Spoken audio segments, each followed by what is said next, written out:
Now, after a 4-day conflict on the battlefield, India is hitting Pakistan hard on its continuing support to terrorism on global forums.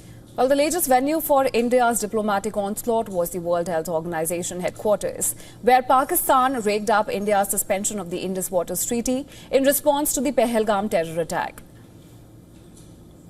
Exercising New Delhi's right to reply, Indian diplomat Anupama Singh hit out at Pakistan, asserting that a state that breeds terrorism cannot masquerade as its victim.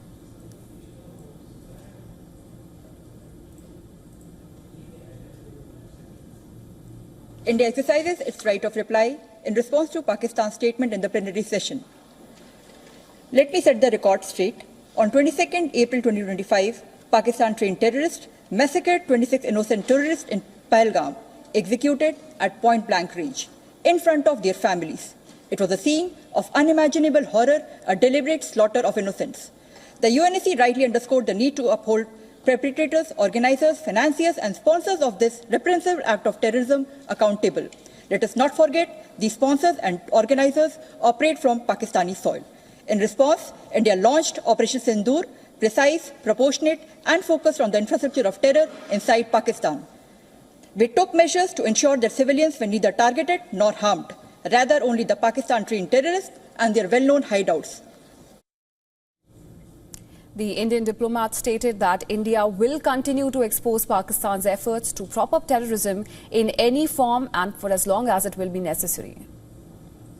Pakistan also continues its false narrative regarding the Indus Water Treaty, trying to obfuscate the issue, and they even do so while simultaneously sponsoring cross-border terror, flagrantly violating the very spirit of this treaty or any treaty.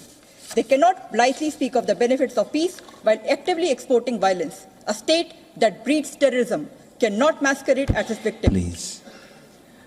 Even now, Pakistan's military honors terrorists with state funerals, including individuals under global sanctions. It is a display of shameless duplicity. Pakistan remains the global epicenter of jihadist terror, and no amount of linguistic maneuvering, no veil of rhetoric can obscure its record as a systemic sponsor of terrorism. India has acted and will continue to act as long as necessary to protect our people, uphold our sovereignty and dismantle the networks of violence aimed at our country. Thank you. Now, a spirited campaign by India is underway to highlight its resolve to confront state-sponsored terrorism emanating from Pakistan. 7 multi-party delegations are reaching out to world capitals to assert India's right to self-defense after Operation Sindoor. On Thursday, delegations led by JDU MP Sanjay Jha and Shiv Sena MP Shrikant Shinde left for Japan and the UAE.